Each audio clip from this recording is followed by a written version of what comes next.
For decades, we've been told that surviving a heart attack requires immediate medical help, and while that's absolutely true, what happens when you're alone? ¿Qué pasa cuando la ayuda está a minutos o incluso horas de distancia? Hoy quiero compartir con ustedes 7 pasos críticos que podrían significar la diferencia entre la vida y la muerte si alguna vez se encuentran en una situación de peligro heart attack when no one else is around. The statistics are sobering. Every year, hundreds of thousands of people over 60 experience heart attacks, and nearly 40% of these occur when the person is completely alone. Whether you're at home, in your car, or somewhere remote, being prepared with the right knowledge can literally save your life. These aren't just theoretical concepts. These are practical, scientifically backed actions that have helped countless people survive what could have been fatal situations. Let me start by addressing something crucial that many people don't realize. Heart attacks in people over 60 often present differently than the dramatic chest-clutching scenes we see in movies.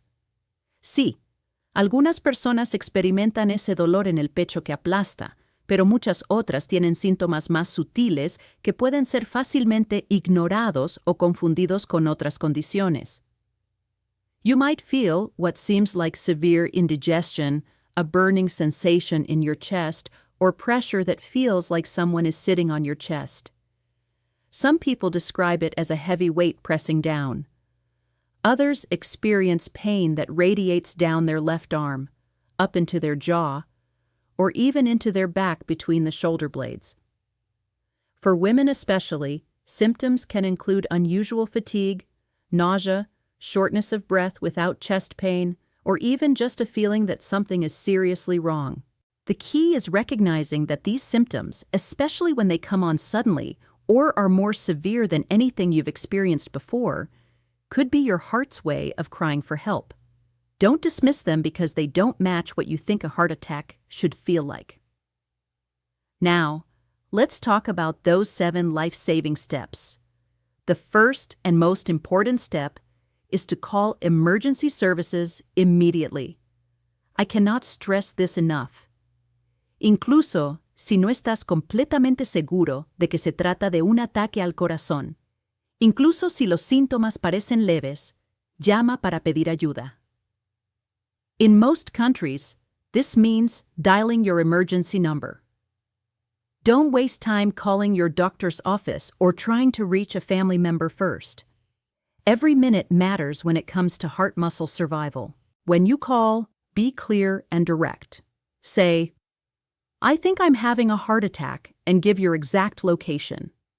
If you're at home, make sure your address is clear. If you're somewhere else, describe landmarks or cross streets. Tell them your age and briefly describe your symptoms.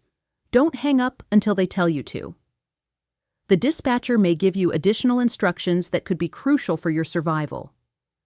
The second step is to take an aspirin immediately, but only if you're not allergic to it and you don't have any bleeding disorders. Aspirin ayuda a prevenir que los coágulos de sangre se hagan más grandes, lo que a menudo es lo que está causando el ataque al corazón en primer lugar. Chew 1, aspirina de fuerza regular o 2 aspirinas de dosis baja. Chewing is important because it gets the medication into your system faster than swallowing whole pills. The anti-clotting effect of aspirin can significantly improve your chances of survival and reduce the amount of heart damage that occurs. However, if you've been told by your doctor not to take aspirin due to bleeding risks, ulcers, or if you're on certain blood-thinning medications, skip this step. Your safety protocols should always be individualized based on your medical history. El tercer paso crucial es posicionarte correctamente. If you're standing, sit down immediately, preferably in a chair rather than on the floor. Si debe acostarse, eleve su cabeza y hombros con almohadas o cojines. This position helps reduce the workload on your heart and can make breathing easier. Don't lie completely flat unless you absolutely have to, as this can make symptoms worse. If you're in your car when symptoms start, pull over safely and immediately. Turn on your hazard lights, and if possible, park near a location where people are likely to see you. Crack your windows for fresh air, but stay in the vehicle where you'll be visible to emergency responders. El cuarto paso implica una técnica específica de respiración que puede ayudar a mantener la circulación y potencialmente prevenir la pérdida de conciencia. This technique is sometimes called cough CPR, though it's important to understand its limitations. Take deep breaths and cough forcefully every 2 to 3 seconds until help arrives or symptoms improve significantly. The deep breathing brings oxygen into your lungs, and the forceful coughing helps squeeze the heart and maintain circulation to your brain. However, this technique is only helpful if you're conscious and able to cough effectively. Don't rely on this alone, and remember that it's not a substitute for proper medical care. It's a temporary measure to help maintain circulation while you wait for professional help. El quinto paso es crucial para tu seguridad una vez que llega la ayuda. Unlock your door if you're at home, or make sure emergency responders can access you. If possible, turn on outside lights and make your location as visible as possible. Si tienes un dispositivo médico de alerta o un smartwatch con funciones de emergencia, actívalo. Many modern devices can automatically detect falls or irregular heart rhythms and can contact emergency services for you.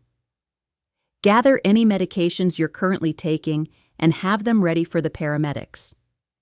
This includes prescription medications, over-the-counter supplements, and any emergency medications like nitroglycerin if you've been prescribed them. This information can be critical for emergency medical personnel to provide appropriate care and avoid dangerous drug interactions. El sexto paso implica gestionar la ansiedad y conservar la energía. Having a heart attack is terrifying, but panic can make symptoms worse and increase the strain on your heart. Try to stay as calm as possible. Focus on slow, steady breathing when you're not coughing. Evite cualquier esfuerzo físico, incluso caminar para abrir la puerta si es posible. Let the emergency responders break down your door if necessary. They'd much rather deal with that than arrive too late.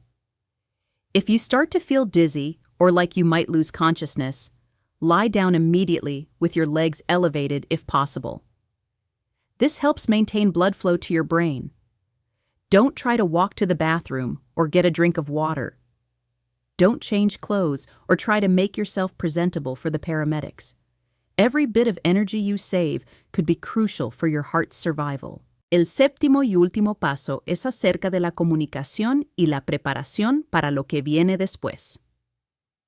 If you're able to text or call, send a message to a close family member or friend about what's happening, but don't spend excessive time on this. A simple message like, having heart attack, ambulance coming, going to hospital name, is sufficient. If you take regular medications, especially for heart conditions, diabetes, or blood pressure, having a written list or keeping medications visible can help emergency responders provide better care. Many people keep a card in their wallet or purse with their medical conditions, allergies, and current medications listed. It's also worth mentioning what not to do during a heart attack. Don't drive yourself to the hospital unless it's absolutely your only option and help is more than 30 minutes away.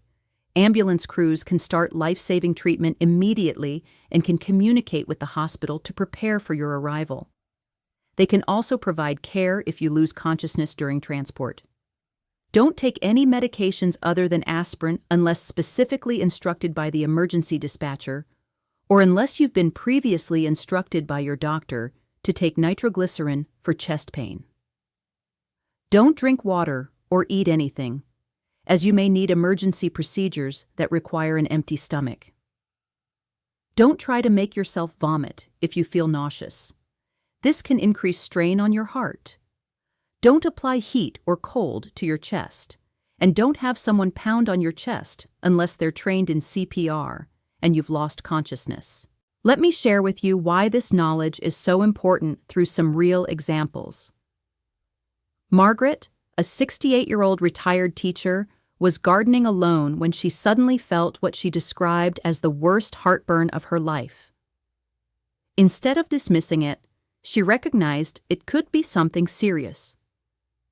Ella llamó a los servicios de emergencia, tomó una aspirina y se posicionó sentada en su porche donde los rescatistas podrían encontrarla fácilmente. Because she acted quickly, she received treatment within the critical first hour, and today she's fully recovered with minimal heart damage. Compare that to Robert, a 74-year-old man who experienced similar symptoms, but decided to wait to see if they would go away. Él no quería molestar a nadie, ni causar un alboroto por lo que podría ser nada. By the time his symptoms became severe enough that he finally called for help, significant damage had occurred to his heart muscle. While he survived, his recovery was much longer and more complicated, and he now lives with reduced heart function that affects his daily activities. The difference between these outcomes often comes down to recognition and rapid action.